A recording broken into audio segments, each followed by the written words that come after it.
Hello student, आज class 12 NCERT UP board के लिए 7वें लेक्चर में आपको निबिड़ संकलित संरचनाएं के बारे में बताएंगे। निबिड़ संकलित संरचनाएं क्लोज्ड पैक्ड स्ट्रक्चर्स क्या है, इसे ध्यान से समझने का प्रयास करें।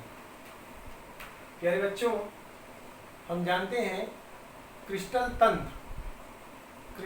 तंत्र में अणु, परमाणु या आयन इस प्रकार से समान आकार में व्यवस्थित होते हैं कि उनकी व्यवस्था में जो स्पेस होता है वो बहुत कम बचे, अर्थात उनका संतुलन इस प्रकार से हो कि क्रिस्टल का घनत्व अधिक हो, स्पेस उसमें कम हो। इस प्रकार की व्यवस्था को ही निबिड़ संकलित या निबिड़ संकुलन कहते हैं और ऐसी संरचनाएं निबिड़ संकलित संरचनाएं कहलाती हैं। एक बार आप समझें, किसी भी क्रिस्टल के निर्माण में अणु, परमाणु, आयन सम आकृति में या समान आकार के गोलों में व्यवस्थित होते हैं और उनका व्यवस्था क्रम इस प्रकार से होता है कि वे बहुत कम स्पेस छोड़ें जिससे क्रिस्टल का घनत्व सबसे अधिक हो। इस प्रकार के संकुलन को ही निबिड़ संकुलन कहते हैं तथा ऐसी संरचनाओं को निबिड़ संकलित संरचनाएं कहते हैं। प्यारे बच्चों, पहले इसके बारे में आप समझ लें, तब मैं लिख करके चित्र सहित आपको मैं बताता हूँ। निबिड़ संकलित संरचनाएं आप यहाँ देख रहे हैं, ये 3 प्रकार की होती हैं। एक बीमा में निबिड़ संकुलन, नंबर 1 एक बीमा में निबिड़ संकुलन, और नंबर 2 द्विबीमा में निबिड़ संकुलन, और नंबर 3 त्रिबीमा में निबिड़ संकुलन। यानी बच्चों, close packing in 1 dimensions, close packing in 2 dimensions, close packing in 3 dimensions. अब ध्यान दें, ये क्या है? जो अणु, परमाणु और आयन किसी क्रिस्टल में व्यवस्थित होते हैं वो एक बीमा में जब होते हैं, एक ही बीमा में एक रेखा में जब होते हैं तब उसे एक बीमा में निबिड़ संकुलन कहते हैं। इसी प्रकार जब किसी क्रिस्टल में अणु, परमाणु या आयन का व्यवस्था क्रम इस प्रकार से हो कि वो द्विबीमा में या 2 रेखाओं में व्यवस्थित हो तब उसे द्विबीमा में निबिड़ संकुलन कहते हैं। ठीक इसी प्रकार त्रिबीमा में निबिड़ संकुलन, जब किसी क्रिस्टल में अणु, परमाणु या आयन इस प्रकार से व्यवस्थित हो कि वो 3 अक्षों में हो, यहाँ 1 अक्ष में हो, यहाँ 2 अक्ष में हो और त्रिबीमा में 3 अक्षों में हो, तो इस प्रकार का जो संकुलन होता है, इस प्रकार का जो व्यवस्था क्रम होता है उसे त्रिबीमा में निबिड़ संकुलन कहते हैं। अब एक बीमा में निबिड़ संकुलन, क्लोज पैकिंग इन 1 डायमेंशन, ये केवल एक प्रकार का होता है कि इसकी व्यवस्था एक ही प्रकार से हो सकती है। लेकिन द्विबीमा में निबिड़ संकुलन, क्लोज पैकिंग इन 2 डायमेंशंस, ये 2 प्रकार का होता है। इसका व्यवस्था क्रम इस प्रकार से होता है कि पहला वर्ग निबिड़ संकुलन होता है, जिसे हम वर्ग निबिड़ संकुलन, स्क्वायर क्लोज पैकिंग, और दूसरा होता है खटकोणीय निबिड़ संकुलन, हेक्सागोनल क्लोज पैकिंग। ये 2 क्रम में होते हैं। इसी प्रकार त्रिबीमा में निबिड़ संकुलन, क्लोज पैकिंग इन 3 डायमेंशंस, ये पुनः 2 प्रकार का होता है। पहला द्विबीम वर्ग निबिड़ संकुलित परतों से त्रिबीम निबिड़ संकुलन, माने द्विबीमा में माने 2 अक्षों के द्वारा त्रिबीम निबिड़ संकुलन जब होता है तब उसे हम कहते हैं द्विबीम वर्ग निबिड़ संकुलित परतों से त्रिबीम निबिड़ संकुलन। 3 dimensional close packing from 2 dimensional square close packing layer. इसी प्रकार जो इसका दूसरा प्रकार है, द्विबीमी खटकोणीय निबिड़ संकुलित परतों से त्रिबीमी निबिड़ संकुलन, मीन्स 2 अक्षों के द्वारा दो अक्षों के द्वारा खटकोणीय निबिड़ संकुलन सहित त्रिविमीय निबिड़ संकुलन का जो निर्माण होता है उसे हम द्विविमीय खटकोणीय निबिड़ संकुलित परतों से त्रिविमीय निबिड़ संकुलन कहते हैं।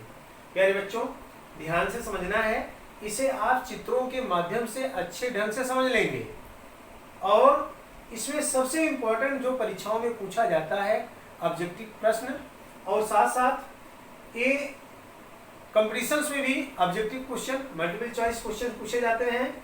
और उनमें ये पूछा जाता है कि उपसंयोजन संख्या कितनी होती है एक बीमा में, या close packing in one dimensions में कितनी होती हैं, स्क्वायर क्लोज पैकिंग में कितनी होती हैं, हेक्सागोनल क्लोज पैकिंग में कितनी होती हैं, 3 dimensional close packing from 2 dimensional square close packing layer में उपसंयोजन संख्या कितनी होती है। ठीक इसी तरह 3 dimensional close packing from 3 dimensional hexagonal close packing, 2 dimensional hexagonal close packed में कुल उपसंयोजन संख्या कितनी होती है, ये सबसे इंपॉर्टेंट है। और ये आप रट के भी याद कर सकते हैं, लेकिन यहाँ आप अगर समझ लेंगे तो बहुत अच्छे ढंग से। सबसे पहले आपको समझना है कि निबिड़ संकुलित संरचना की परिभाषा क्या है। जैसे कि अभी हमने आपको बताया कि किसी क्रिस्टल में या किसी क्रिस्टल के निर्माण में वर्ग, किसी क्रिस्टल के निर्माण में अणु, आयन या परमाणु, अणु, आयन या परमाणु इस प्रकार से समान आकारों में गोल आकृति में व्यवस्थित होते हैं कि उसमें स्पेस माने जगह बहुत कम हो, अर्थात उस क्रिस्टल का घनत्व सबसे अधिक हो। तो अणुओं, परमाणुओं तथा आयनों के इस प्रकार के संकुलन को निबिड़ संकुलित संरचना कहते हैं। प्यारे बच्चों, इसको मैं लिख दे रहा हूं, एक बार आप निबिड़ संकुलित संरचना की परिभाषा यहां मैं लिख दे रहा हूं। निबिड़ संकुलित संरचना। अब इसे ध्यान से समझें। किसी क्रिस्टल के निर्माण में, किसी क्रिस्टल के निर्माण में समाकृत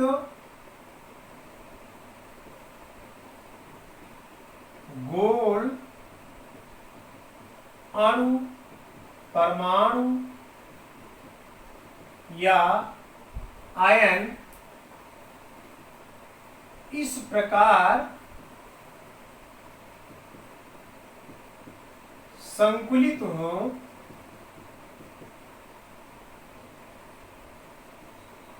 कि उसमें जगह, स्पेस माने स्थान, रिक्त स्थान बहुत कम हो तथा क्रिस्टलीय घनत्व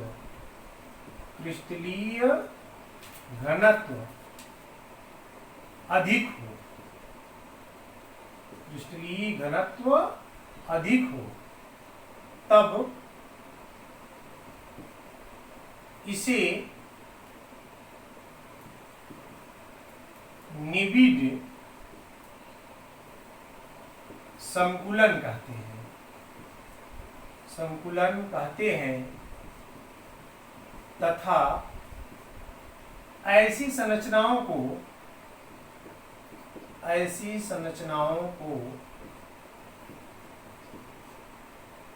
निबिड़ संकुलित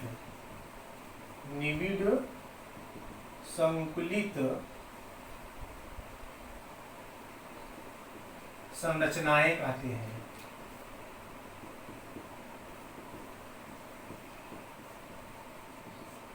प्यारे बच्चों, एक बार पुनः ध्यान से समझें आप। किसी क्रिस्टल के निर्माण में समाकृत गोल अणु, परमाणु या आयन इस प्रकार संकुलित हो, इस प्रकार संकलित हो कि उसमें रिक्त स्थान बहुत कम हो तथा क्रिस्टलीय घनत्व अधिक हो, तब इसे निबिड़ संकुलन कहते हैं तथा ऐसी संरचनाओं को निबिड़ संकुलित संरचनाएं कहते हैं। और ये निबिड़ संकुलित संरचनाएं कितने प्रकार की होती हैं? 3 प्रकार की। अब यहाँ ध्यान से देखें, जैसे कोई क्रिस्टल हो, उसमें अणु परमाणु आयन इस तरह से व्यवस्थित हो, जैसे एक को दूसरा स्पर्श कर रहा हो, कि इसमें देखिए किसी भी क्रम में स्पर्श करेंगे लेकिन इनमें रिक्त स्थान जरूर बच जाता है। देखिए यहाँ ये रिक्त स्थान है, यहाँ पर ये रिक्त स्थान है, ये ध्यान समझें, रिक्त स्थान। अब आपको ये ध्यान से समझना है कि अणु परमाणु या आयन है, और अणु परमाणु और आयनों का जो आकार होता है समान आकार के गोल होते हैं, और ये इस तरह से संकुलित हो कि रिक्तियां जो इसमें हो वो बहुत कम हो। ऐसी संरचनाओं को ही निबिड़ संकुलित संरचना कहते हैं या निबिड़ संकुलित संरचनाएं कहते हैं। प्यारे बच्चों, अब ध्यान दें कि निबिड़ संकुलित संरचनाएं ये 3 प्रकार की होती हैं। इसे आप लिख लिए होंगे। अब इसे इरेज करके एक एक प्रकार के बारे में चित्र सहित हम आपको बताते हैं। अब आइए आप एक विमा में निबिड़ संकुलन, अगला है एक विमा में निबिड़ संकुलन, इसे ध्यान से समझें।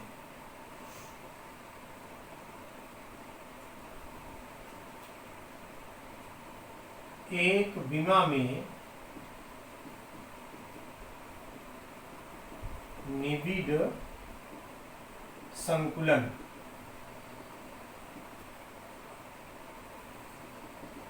इसे हम कहेंगे close packing in 1 dimensions. Close packing in 1 dimension.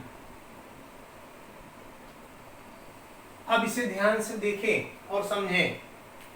किसी क्रिस्टल के निर्माण में यदि अणु परमाणु या आयन एक अक्ष में व्यवस्थित हो, एक रेखा में व्यवस्थित हो, तो उसे एक विमा में निबिड़ संकुलन कहते हैं। जैसे यहां पर ध्यान से समझें, पहले से लिख दे, किसी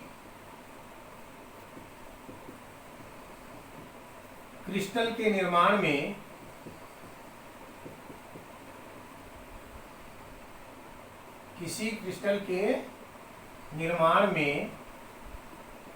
अणु परमाणु या आयन एक अक्ष में व्यवस्थित हो, एक अक्ष में व्यवस्थित हो, तब उसे एक विमा में या एक विमीय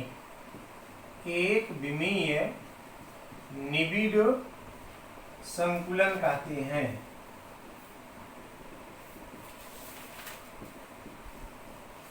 अब ध्यान से देखें, अणु परमाणु और आयन गोल आकार में होते हैं, और ये एक रेखा में, एक विमा में जब व्यवस्थित हो।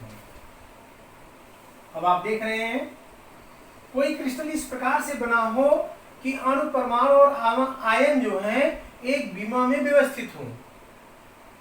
अब प्यारे बच्चों, यहाँ एक बात को ध्यान से समझना है कि जो एक विमा में निबिड़ संकुलन है या एक विमीय निबिड़ संकुलन है, इनकी उप सहसंयोजन संख्या कितनी होती है, इसे आप कैसे समझेंगे? समझने के लिए ध्यान से ये देखना है कि इसमें प्रत्येक गोला, क्योंकि ये आगे बढ़ता चला जाता है, प्रत्येक गोला कितने गोलों से घिरा, मतलब सटा है, कितने गोलों से सटा है। जैसे यहाँ ध्यान दें, एक गोला है, एक यहाँ से सटा है, एक गोला है तो एक यहाँ से सटा है, एक गोला है तो एक यहाँ से सटा है। माने प्रत्येक गोला जो है किन्हीं 2 अन्य गोलों को स्पर्श कर रहे हैं। तो प्रत्येक जो गोले अन्य गोलों को स्पर्श करते हैं वही उतनी ही उनकी उप संयोजन संख्या होती है, उतनी उनकी उप संयोजन संख्या होती है। ध्यान से देखें तो ये एक विमीय या एक विमा में निबिड़ संकुलन है, एक क्रिस्टल की रचना है और इनमें उप संयोजन क्षमता उप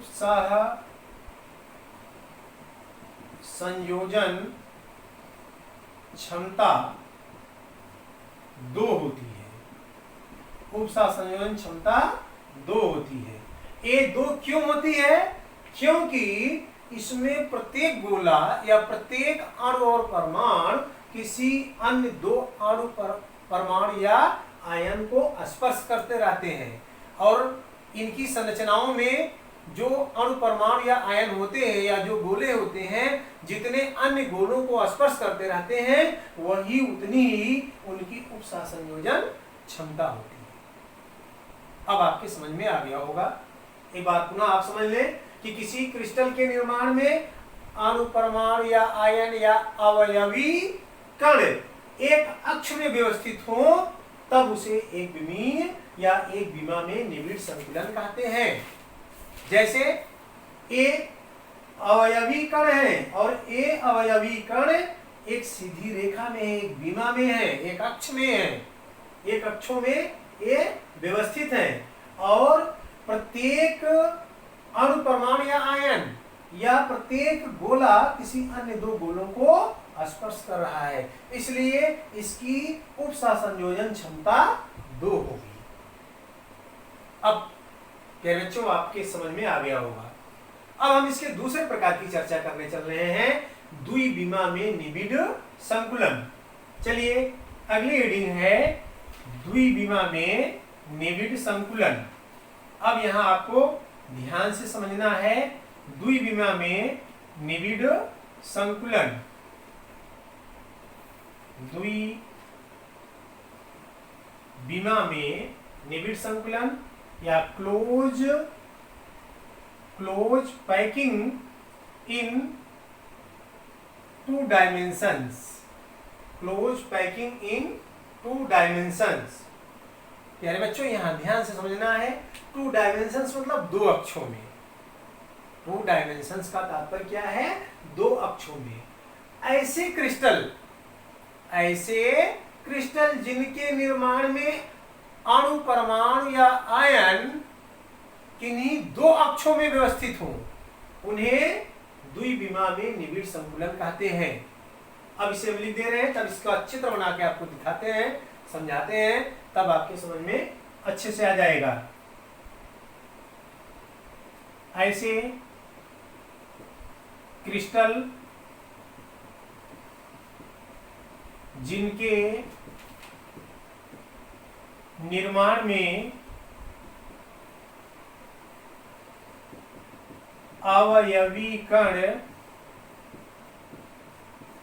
2 अक्षों में व्यवस्थित होते हैं, 2 अक्षों में व्यवस्थित होते हैं, उन्हें द्विविमा में निबिड़ संकुलन कहते हैं। द्विविमा में निबिड़ संकुलन कहते हैं। अब ध्यान ये देना है कि द्विविमा में कितने प्रकार के होते हैं।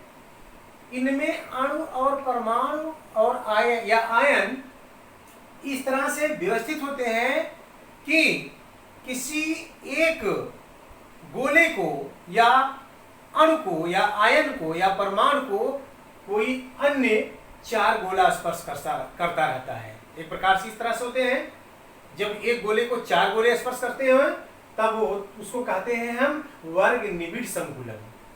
दूसरे प्रकार में इस तरह से वो व्यवस्थित होते हैं कि एक गोले को 6 गोले स्पर्श करते रहते हैं, तो तब इसे हम कहते हैं खटकोणीय या षटकोणीय निबिड़ संकुलन। गोलों के व्यवस्था के क्रम के आधार में ये कितने प्रकार के होते हैं? 2 प्रकार के। आइए हम इसके पहले प्रकार की चर्चा करते हैं, वर्ग निबिड़ संकुलन। पहला प्रकार, ये दो प्रकार के होते हैं। पहला है वर्ग निबिड़ संकुलन। ऐसे क्रिस्टल जिनके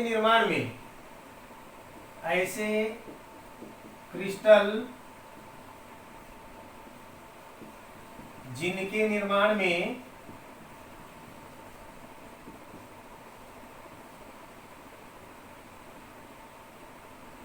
दो अक्षों में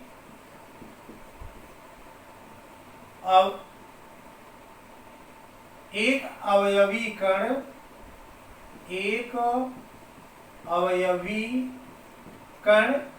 का मतलब ब्रैकेट लिख दे रहे हैं, अणु, परमाणु या आयन, अन्य 4 अवयवी कणों को स्पर्श करते हैं, उन्हें वर्ग निबिड़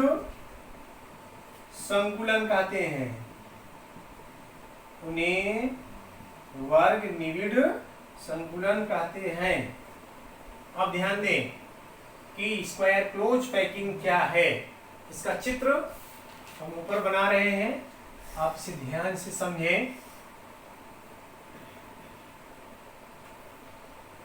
वर्ग निबिड़ संकुलन का चित्र ऊपर बन रहा है। इसमें ध्यान ये देना है, इसका व्यवस्था क्रम ऐसे होता है कि एक दो विमा में जाने का मतलब एक अक्ष और दो अक्ष, अक्षें हमेशा एक दूसरे की क्या होती है, लंबवत होती है, 90 अंश के कोण पर होती है। तो देखिए ध्यान से, ये अवयवी कण हैं, एक दूसरे को स्पर्श करते हुए सीधा आगे की ओर जा रहे हैं। फिर क्योंकि दो विमा तभी बनेगी जब ये इस तरह से जाएंगे। अब यहां आप स्पष्ट देख सकते हैं और समझ सकते हैं कि इनमें कितनी विमाएं बन रही हैं, 2 विमा या 2 अक्ष बन रहे हैं, इसीलिए इसे 2 विमी कहते हैं। एक अक्ष इस तरफ से इधर बन रहा है और एक इधर बन रहा है, चाहे इसे हम x और y अक्ष मान लें। दो अलग अलग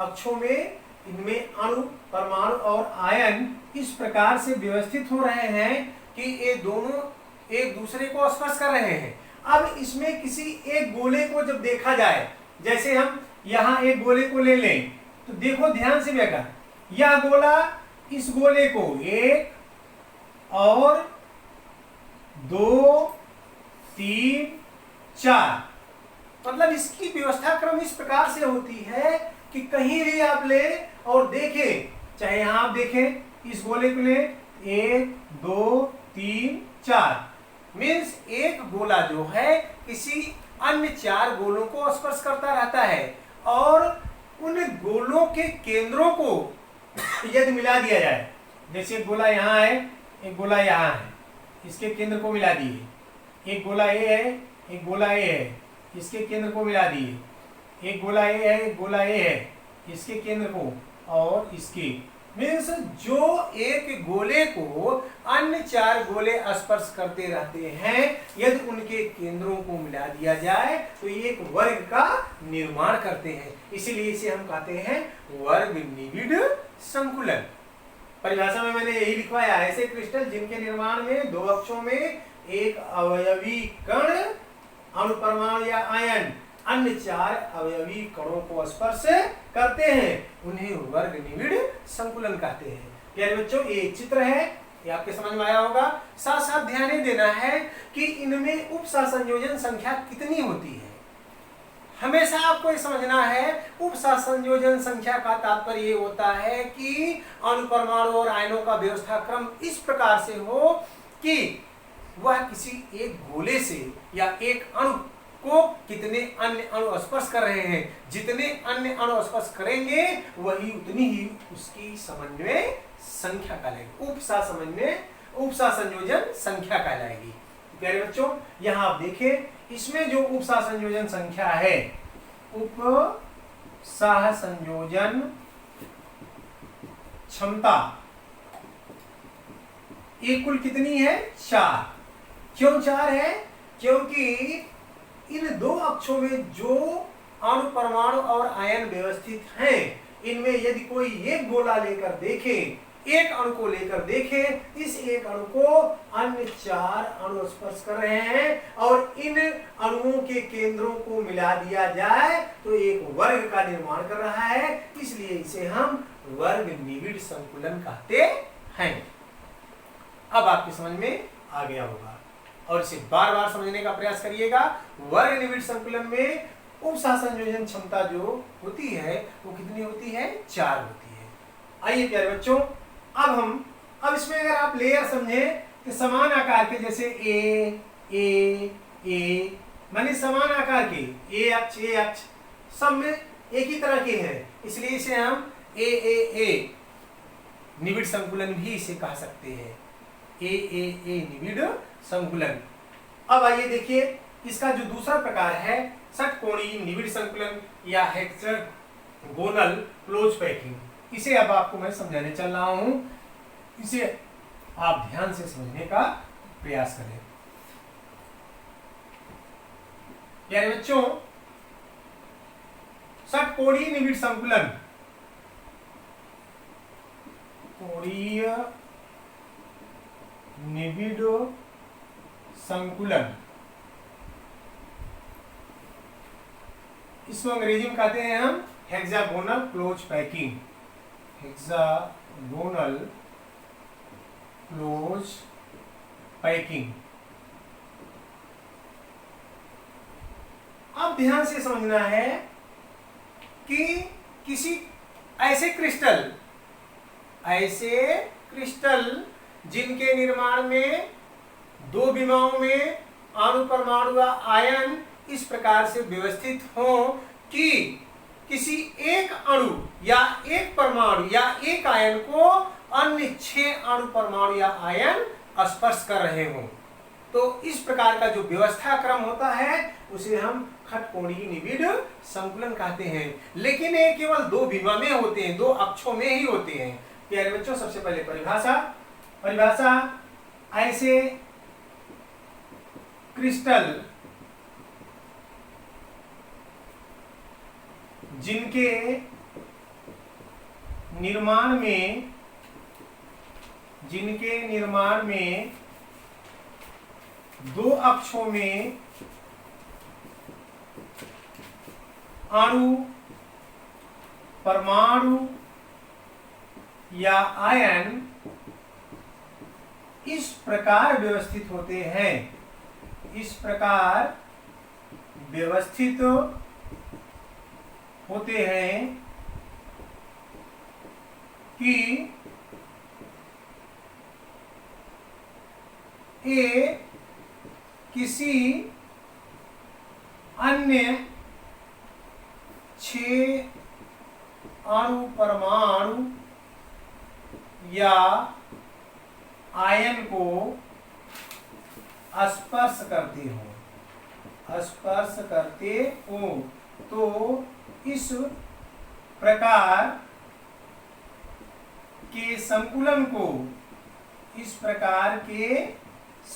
को षटकोणीय निविड़ संकुलन कहते हैं। षटकोणीय निविड़ संकुलन कहते हैं, निविड़ संकुलन कहते हैं। मेरे बच्चों, अब ध्यान से इसका चित्र हम आगे बनाएं जिससे आपके समझ में आ जाए, क्योंकि यहाँ नीचे आपको दिखेगा नहीं, इधर की ओर मैं बना रहा हूं क्योंकि आप इसे नोट कर लिए होंगे। इसका एक क्लासिफिकेशन पूरा था।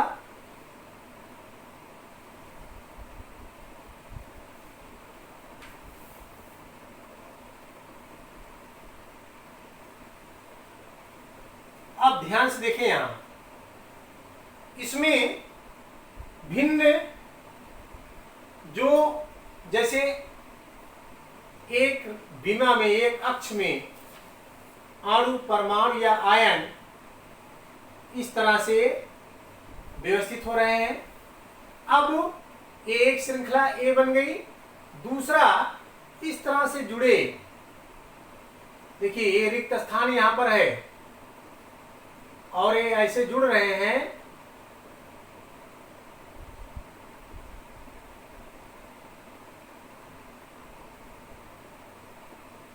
इसे ध्यान से समझना है, एक दूसरे को स्पर्श करते रहें और अगर इन गोलों को प्रकार के माध्यम से बनाया जाए तो ज्यादा अच्छा समझ में आएगा।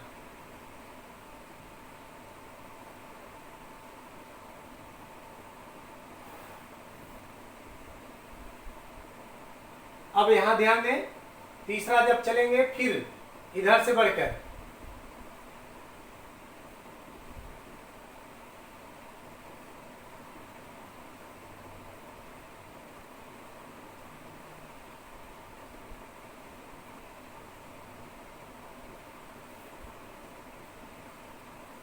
इस तरह से इनका निर्माण हो। इसे हम ए मान लें, इसे बी मान लें और इसे फिर ए।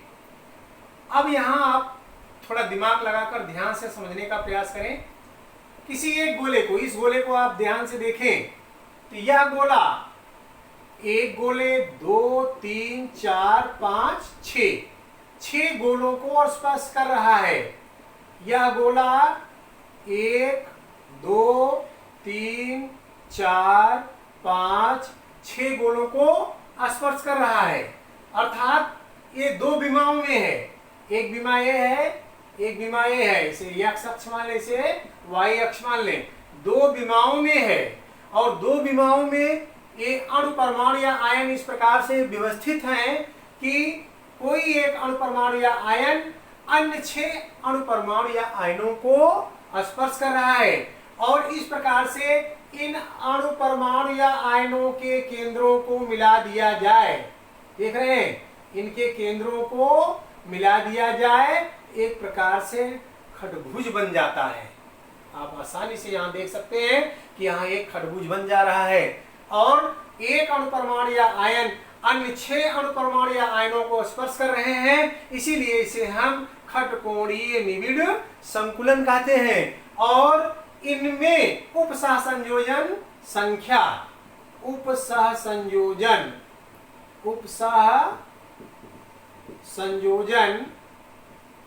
संख्या कुल कितनी होगी? ध्यान से देखें, मैं इसके पहले भी आपको बताया कि प्रत्येक अणु, परमाणु आयनों को अन्य जितने अणु, परमाणु या आयन स्पर्श करेंगे वही उतनी ही उनकी उपसहसंयोजन संख्या होती है। यहाँ एक अणु, परमाणु आयन को अन्य 6 अणु, परमाणु या आयन स्पर्श कर रहे हैं, इसलिए इनकी उपसहसंयोजन संख्या बराबर होगी 6। यार बच्चों, आपके समझ में आ गया होगा कि द्विविमीय या द्विविमा निबिड़ संकुलन क्या है। इसके 2 प्रकार हैं। पहला आपका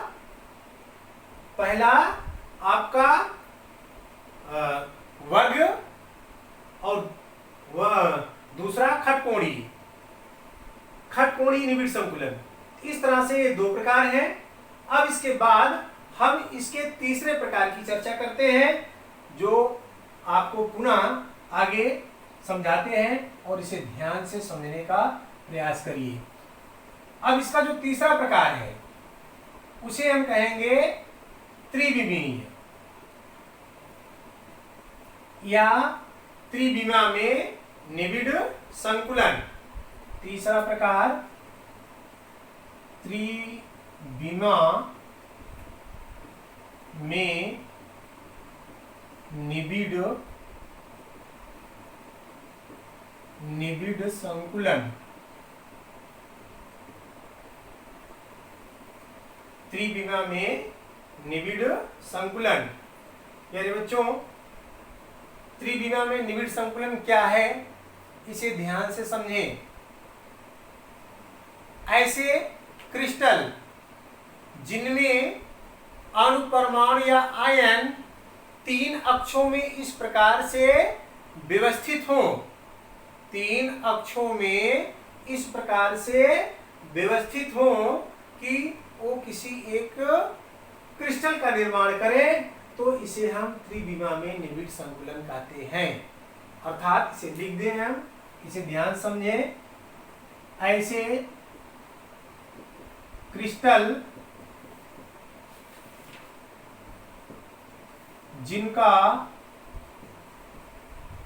जिनका निर्माण अणु, परमाणु या आयनों द्वारा तीन अक्षों में होता है, तीन अक्षों में होता है, उसे त्रिविमा में निबिड़ संकुलन कहते हैं, निबिड़ संकुलन कहते हैं। अब प्यारे बच्चों, ये निम्न दो प्रकार का होता है। नंबर एक, द्विविम वर्ग निबिड़ संकुलित परतों से त्रिविम निबिड़ संकुलन। नंबर एक, द्विविम वर्ग निबिड़ संकुलित परतों से त्रिविम निबिड़ संकुलन, त्रिविम निबिड़ संकुलन। इसे अंग्रेजी में कहते हैं three dimensional close packing from two dimensional square close packed layer. यानी बच्चों, इसको ध्यान से समझना है कि इनमें तीन अक्ष बनने चाहिए, और तीन अक्ष कैसे बनेंगे इसके चित्र को ध्यान से समझना है। जैसे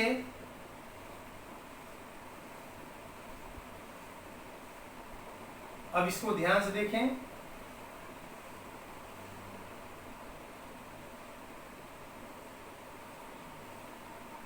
ये इसके दो अक्ष हो गए,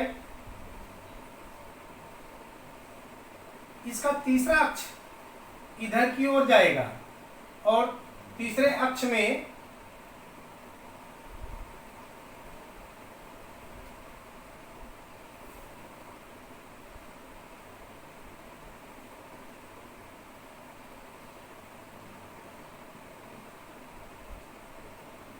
एक गोले थोड़ा सा कम उभरे हुए दिखेंगे।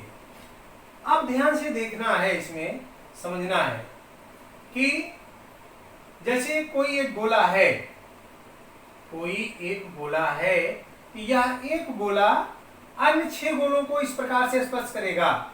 जैसे 1 2 3 4 5 6 इस प्रकार से स्पर्श करेगा कि ये एक प्रकार से वर्ग बन जाए, माने घन बन जाए। एक प्रकार से क्या बन जाए?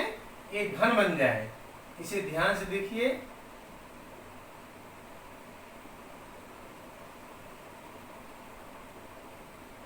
अब इसे अगर आप ध्यान से देखें तो यहां पर ये 6 गोले जो है इस प्रकार से, यहां इसकी विमाएं अगर ध्यान समझें, एक विमा इधर है, एक विमा इधर है, और एक विमा इधर है। इसे हम एक्स, वाई और जेड, 3 अक्षों में, 3 विमाओं में बने हुए हैं। और 3 विमाओं में बनने के कारण ये इस प्रकार से बन रहे हैं कि किसी एक गोले को, एक गोला ये है, और इस गोले से यहाँ पर 1 2 3 4 5 और ये 6 गोले जो है, किसी एक गोले को 6 गोले इस प्रकार से स्पर्श कर रहे हैं कि यदि इन गोलों का केंद्र आपस में मिलाया जा रहा हो तो एक क्या बन रहे हैं? घन बन जा रहे हैं। यहाँ देख रहे हैं आप, एक घन बन रहा है इस तरह से। 1 2 3 फलक इसकी स्पष्ट दिख रही है, चौथी फलक इधर, पांचवी फलक इधर और छठी फलक इसके नीचे है। तो इसलिए इसे, क्योंकि ये है त्रिविम और बन किससे रहा है? द्विबिम वर्ग से। द्विबिम वर्ग निबिड़ संकुलित के परतों से ये त्रिबिम निबिड़ संकुलन का निर्माण हो रहा है, इसलिए इसे द्विबिम वर्ग निबिड़ संकुलित परतों से त्रिबिम निबिड़ संकुलन कहते हैं। और प्यारे बच्चों, इसमें जो उपसह संयोजन संख्या होती है, उपसह संयोजन संख्या ये कुल 6 होती है। कुल 6 क्यों होती है? कि एक गोले अन्य 6 गोलों को स्पर्श कर रहे हैं, इसलिए इनके उपसह संयोजन संख्या कुल कितने होते हैं? 6 होते हैं। आइए अब इसके हम दूसरे प्रकार की चर्चा करते हैं, इसे आप समझ गए होंगे। देखिए इसका दूसरा प्रकार क्या है। इसका दूसरा प्रकार है द्विविमीय खटकोणीय निबिड़ संकुलित परतों से त्रिविमीय निबिड़ संकुलन। इसका दूसरा प्रकार द्विविमीय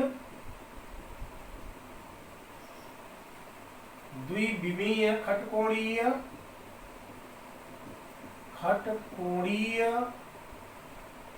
निबिड़ संकुलित परतों से निबिड़ संकुलित परतों से त्रिविमीय निबिड़ संकुलन। त्रिविमीय निबिड़ संकुलन।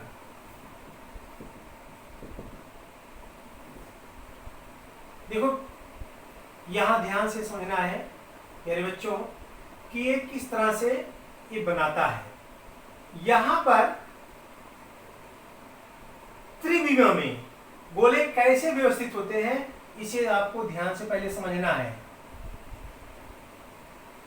ये जैसे आपको इसके पहले मैं बताया था,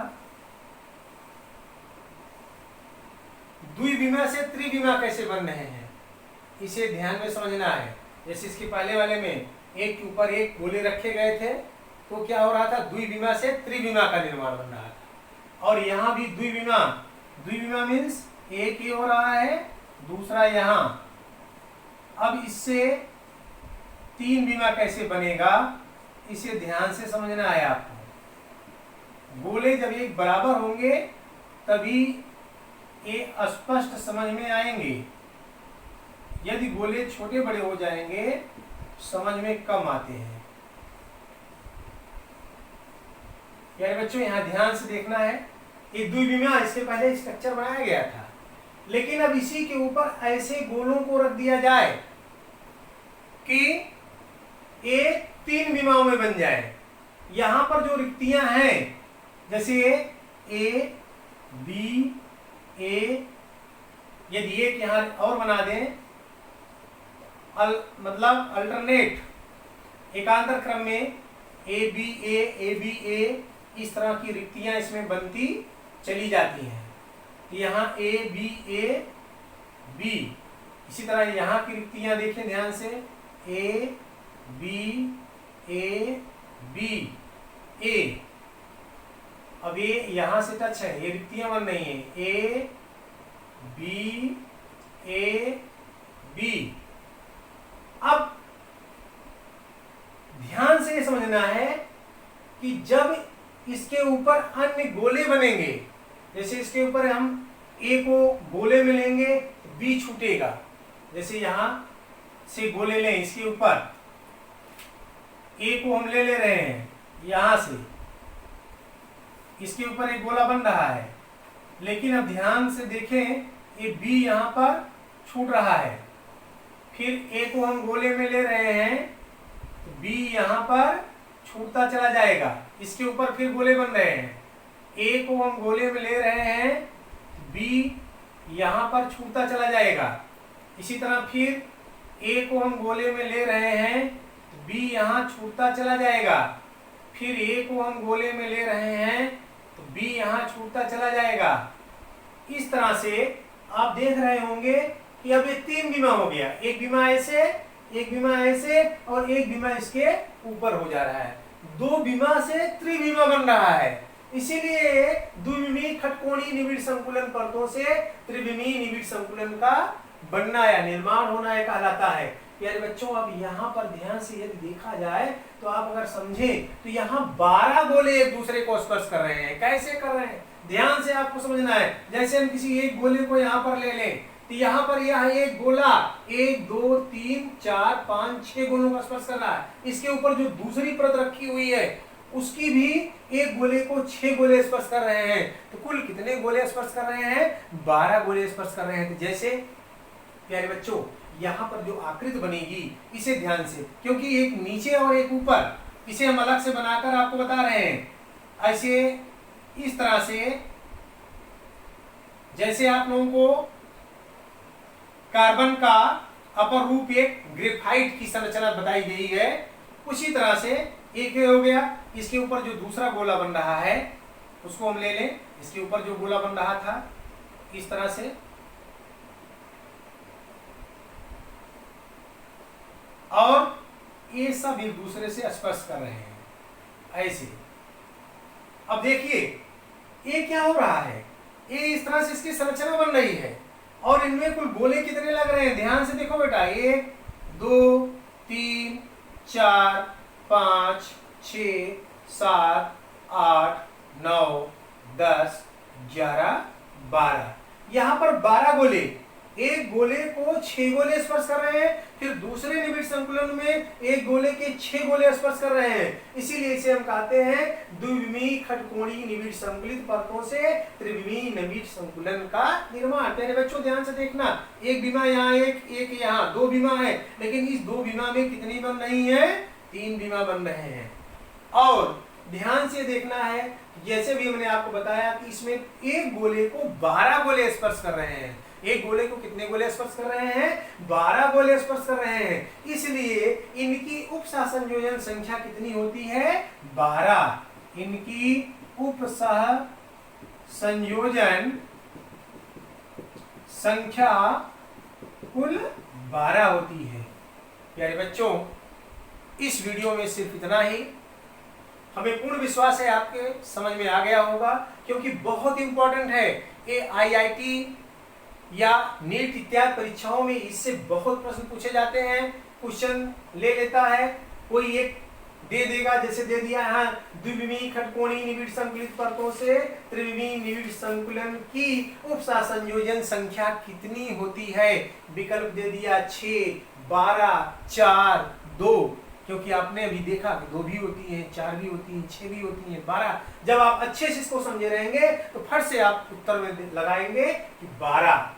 इसी तरह दूसरा क्वेश्चन कर सकता है, द्विविमीय वर्ग निबिड़ संकुलित परतों से त्रिविमीय निबिड़ संकुलन में कुल उपसह संयोजन संख्या कितनी होती है? इसके पहले हमने आपको बताया था कि इसमें किसी एक गोले को 6 गोले स्पर्श करते हैं, इसलिए इसकी उपसह संयोजन संख्या 6 होती है। प्यारे बच्चों इसी तरह और भी प्रकार के बारे में हमने बताया है और सबको विधिवत आपको समझाया है। मुझे पूर्ण विश्वास है कि यह आपके पढ़ने में पूर्ण मददगार होगा, आपको बहुत ही अच्छे ढंग से समझ में आएगा। यदि आपको इसमें कोई दिक्कत हो, यदि आपको समझ में ना आया हो, कोई समस्या कोई परेशानी हो तो हमें जरूर कमेंट करिएगा। बस आज के वीडियो में सिर्फ इतना ही।